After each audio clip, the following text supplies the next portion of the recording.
বাংলাদেশের জুলাই আন্দোলনের পর এবার ভারতের ছাত্র আন্দোলন মোদি সরকার কেন শেষ পর্যন্ত নতি স্বীকার করল? বাংলাদেশের জুলাই আন্দোলন দক্ষিণ এশিয়ার রাজনীতিতে বড় আলোচনার জন্ম দিয়েছিল। আর এবার ভারতের রাজপথেও কয়েক সপ্তাহ ধরে চলা ছাত্র আন্দোলন দেশটির রাজনীতিতে বড় প্রভাব ফেলেছে। শেষ পর্যন্ত পদত্যাগ করেছেন ভারতের কেন্দ্রীয় শিক্ষামন্ত্রী ধর্মেন্দ্র প্রধান। যে দাবি নিয়ে হাজার হাজার শিক্ষার্থী আন্দোলনে নেমেছিল, সেটি ছিল তাদের অন্যতম প্রধান দাবি। কিন্তু প্রশ্ন হলো যে নরেন্দ্র মোদীকে রাজনৈতিক চাপের সামনে খুব কমই সিদ্ধান্ত বদলাতে দেখা যায়, সেই সরকার এবার কেন এই সিদ্ধান্ত নিল? এটা কি শুধুই একজন মন্ত্রীর পদত্যাগ, নাকি ছাত্র আন্দোলনের সামনে সরকারের বড় রাজনৈতিক ছাড়? আজকের ভিডিওতে আন্তর্জাতিক সংবাদ মাধ্যমের তথ্যের ভিত্তিতে পুরো বিষয়টি বিশ্লেষণ করব।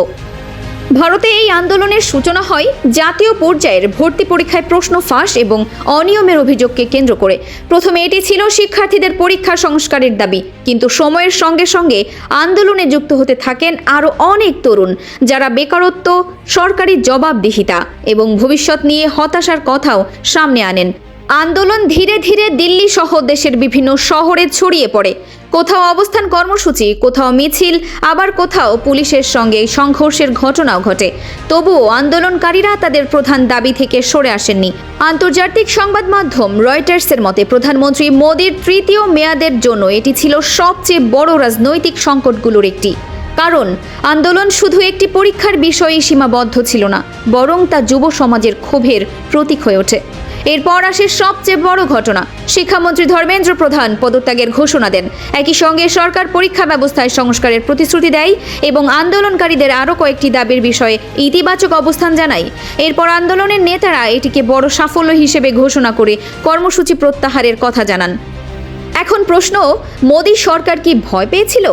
এমন দাবি করার মতো নির্ভরযোগ্য প্রমাণ নেই। তবে রাজনৈতিক বিশ্লেষকদের মতে দীর্ঘদিন ধরে চলা আন্দোলন, বাড়তে থাকা জনসমর্থন এবং বিরোধী দলগুলোর চাপ সরকারকে পরিস্থিতি শান্ত করার জন্য সমঝোতার পথ বেছে নিতে উৎসাহিত করেছে। অনেকেই এই আন্দোলনের সঙ্গে বাংলাদেশের 2024 সালের জুলাই আন্দোলনের তুলনা করেছেন। তবে দুটি আন্দোলনের কারণ ও রাজনৈতিক প্রেক্ষাপট এক নয়।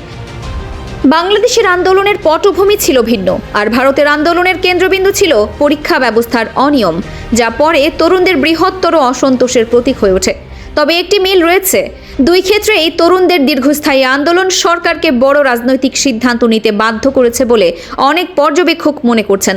সব মিলিয়ে বলা যায়, ভারতের এই ছাত্র আন্দোলন দেখিয়ে দিয়েছে যে যখন কোনো ইস্যু কোটি মানুষের জীবনের সঙ্গে জড়িয়ে যায়, তখন তা শুধু শিক্ষা নয়, জাতীয় রাজনীতিরও বড় ইস্যু হয়ে উঠতে পারে। এখন দেখার বিষয়, সরকার যে সংস্কারের প্রতিশ্রুতি দিয়েছে তা কত দ্রুত বাস্তবায়ন হয়। কারণ এই প্রতিশ্রুতিগুলো বাস্তবে কার্যকর না হলে ভবিষ্যতে নতুন করে অসন্তোষ দেখা দিতে পারে। আপনার কি মনে হয়, ভারতের এই আন্দোলন কি শুধু শিক্ষা সংস্কারের দাবি ছিল, নাকি এটি দেশের তরুণদের বৃহত্তর ক্ষোভের প্রকাশ? আপনার মতামত কমেন্টে জানান। ভিডিওটি ভালো লাগলে লাইক, শেয়ার এবং ডিইউবি নিউজ সাবস্ক্রাইব করতে ভুলবেন না। ধন্যবাদ। ফারহানা নিজাম, ডিইউবি নিউজ।